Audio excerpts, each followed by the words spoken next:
Keanu Reeves didn't come to Quiet Flame to be seen. It was past 10 p.m. when he slipped through the side entrance of his own restaurant. No entourage, no press, just the faint scent of rain still clinging to his coat. The staff had grown used to these silent visits. They didn't bother him. He liked it that way.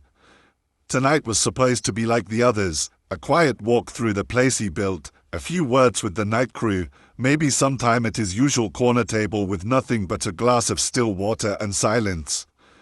But silence can hold things if you listen long enough.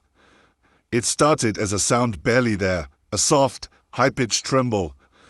Keanu paused mid-step in the narrow corridor behind the kitchen, just past the hanging aprons and storage bins. For a moment, he thought it might be the hum of the old refrigeration system, but something in the texture of it felt different, more human, more afraid. He stood still. The scent of garlic and rosemary lingered in the air, but something colder slipped in underneath.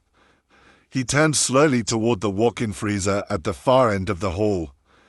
It was shut, like always, locked only by pressure. The sound came again, this time unmistakable, a child's whimper, fragile, muffled, but real. Keanu moved without urgency, each step soft against the tile.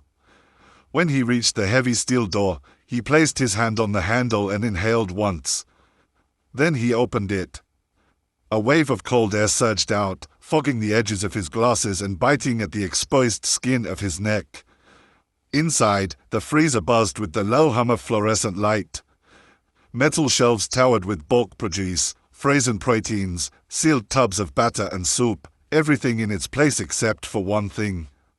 Near the back, tucked between a box of frozen spinach and a stack of baking trays, was a small figure, a child, knees pulled to chest, arms wrapped around thin shoulders, head ducked down beneath a hood.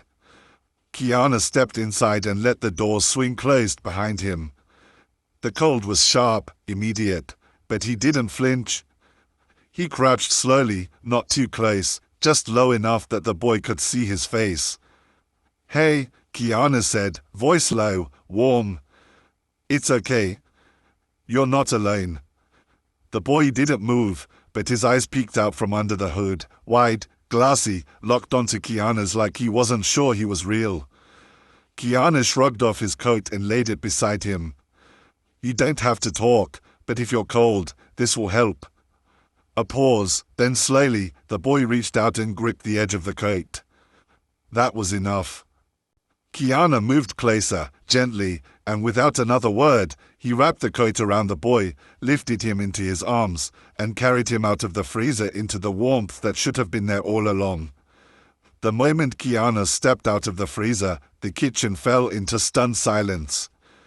Pans stopped sizzling, a server mid-step dropped her towel.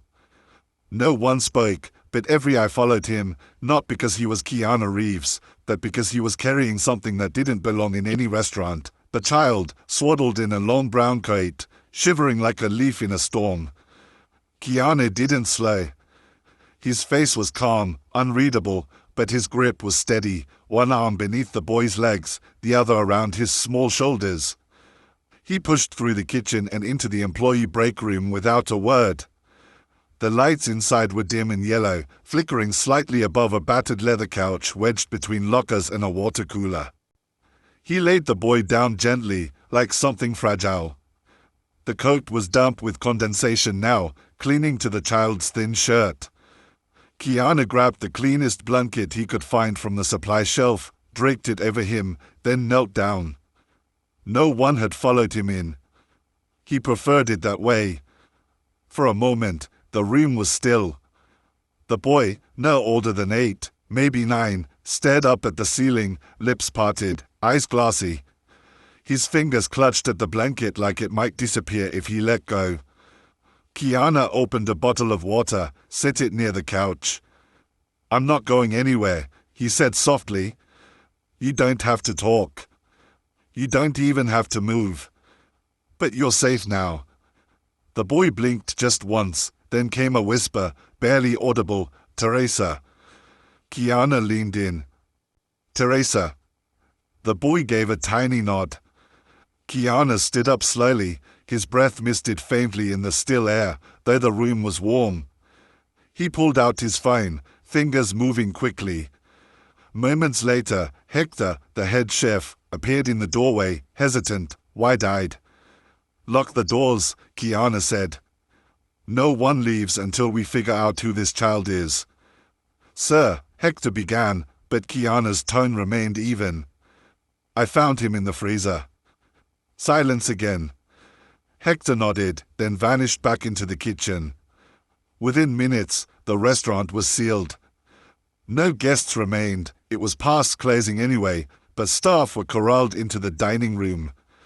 Murmurs swelled as Keanu asked for the assistant manager for clocking records for anyone who had used the freezer in the last 6 hours. He didn't raise his voice. He didn't demand answers. He just moved, precise, unwavering, like a man who'd learned long ago that panic never solved a thing. Back in the break room, he returned to the boy, crouched down once more. The child's breathing was steadier now. The color in his cheeks was creeping back. "What's your name?" Keanu asked gently. No answer, not yet. But the boy didn't flinch anymore, and that was enough for now. Keanu sat there in silence beside him, listening, not to the kitchen, not to the murmurs outside, but to the small, fragile rhythm of a boy beginning to trust the world again. The address was written in pencil on a stained clipboard: Teresa Mendoza, Unit 4B, Oak Ridge Complex, a place Keanu had passed dozens of times on late-night drives, tucked between a shuttered laundromat and a flickering neon sign for payday loans. He didn't take a driver or assistant. He just grabbed his coat, stepped out the back of the restaurant, and drove himself. The rain had returned, thin and steady, tapping on the windshield like it was keeping time with his thoughts. Teresa, the boy, Noah, had whispered that name like it meant everything. Now Keanu needed to see the face behind it.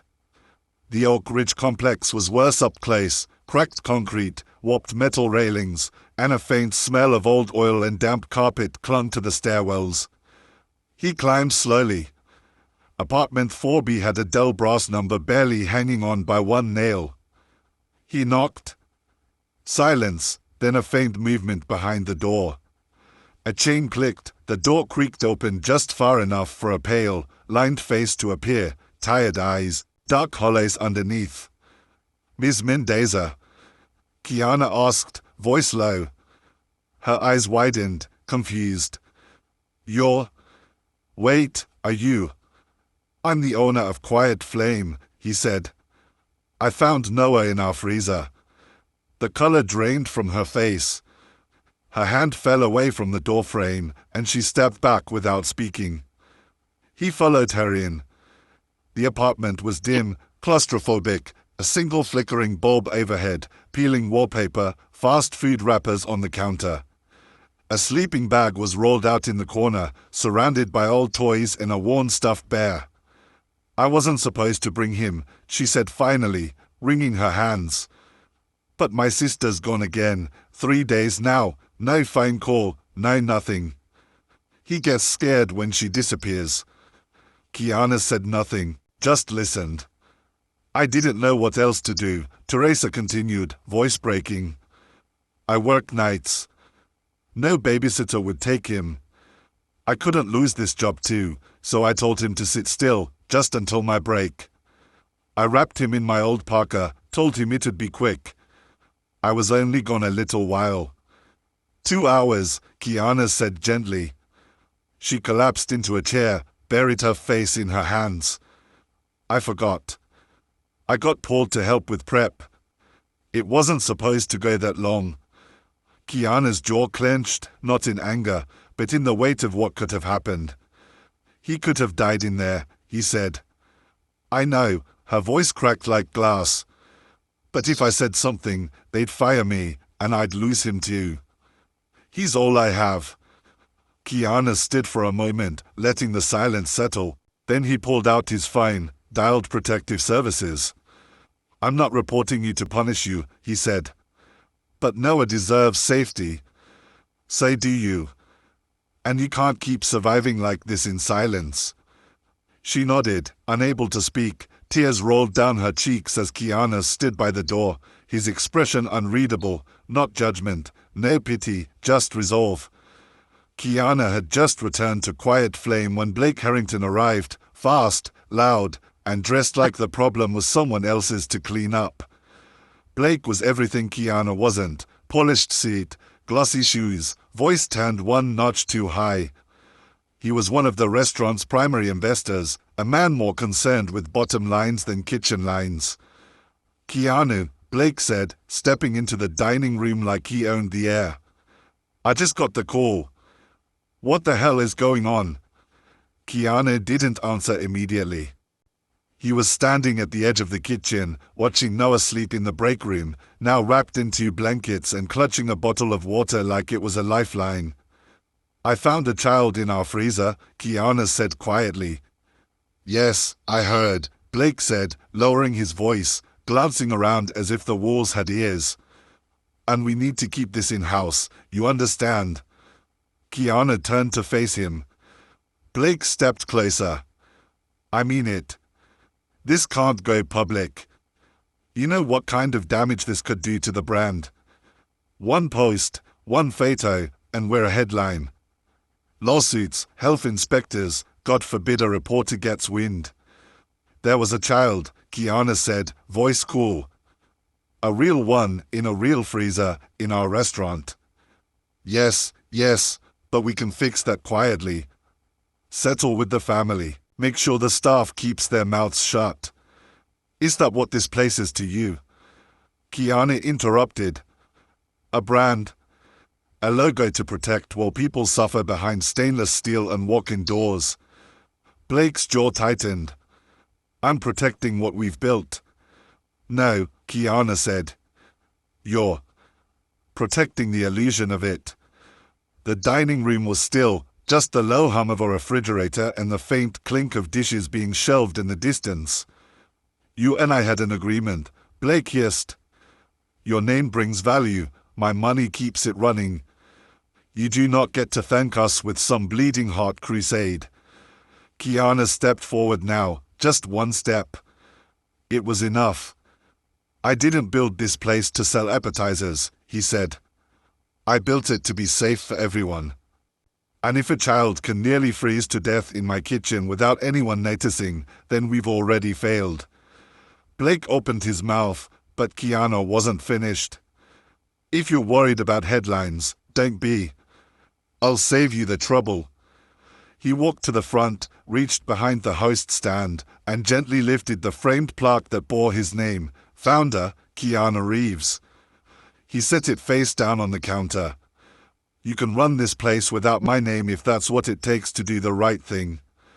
Blake started, stunned, but Keanu didn't wait for a reply.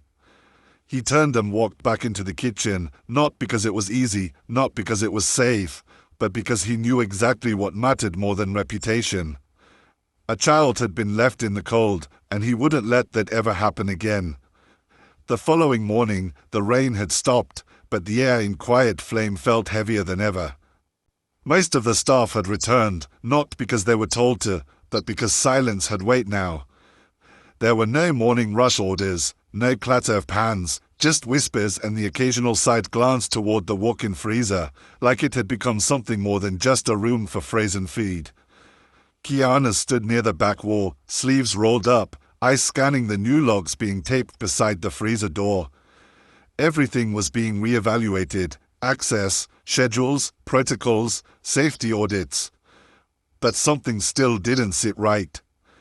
"This didn't happen in a vacuum," he muttered, almost to himself.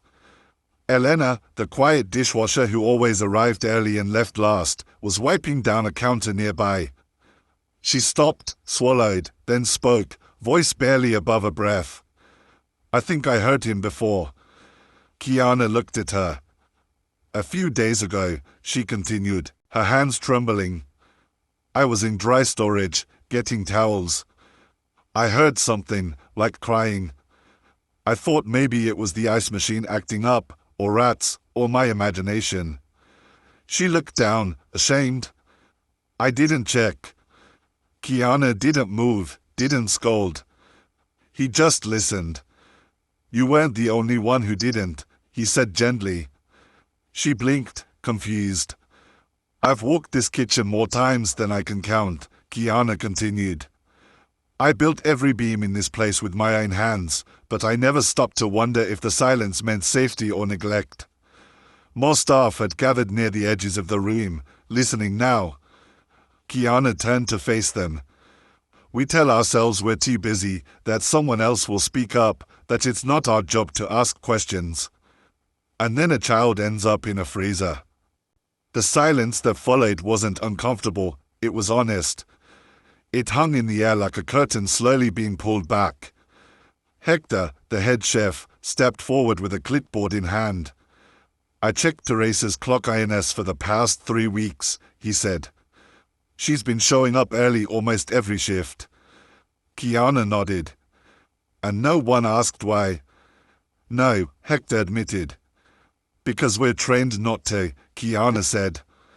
Not in kitchens like this. We keep our heads down, get through the rush, don't ask, don't interrupt. But sometimes kindness is an interruption. A server named Kyle raised a hand hesitantly. But what if we're wrong? What if we say something and it turns out to be nothing? Keanu walked over to him, not angry, not righteous, just steady. Then we were wrong for the right reason. He let that hang in the air. I'd rather be wrong and have a conversation than wait and carry a silence that could have killed someone. No one responded, but Elena slowly stepped forward, standing beside Keanu, and for the first time, she didn't look away. They all understood now. The real danger wasn't cold air, it was cold hearts, cold habits, and the silence that let them grow.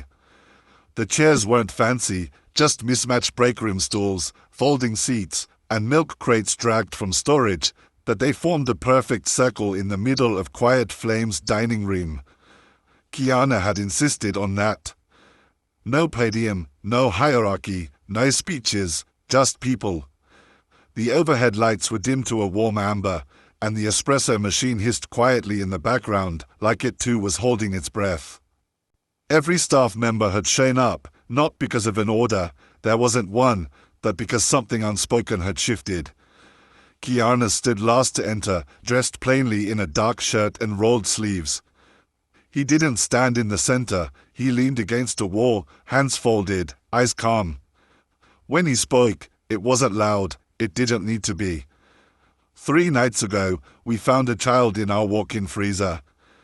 Everyone knew that part, but hearing it again made people squirm. A few eyes dropped to the floor. One person wiped their palms on their apron. He didn't get in there by accident, Keanu continued. And the woman who brought him, she didn't do it out of cruelty. She did it out of desperation. Silence. He stepped forward now, just a little, just enough.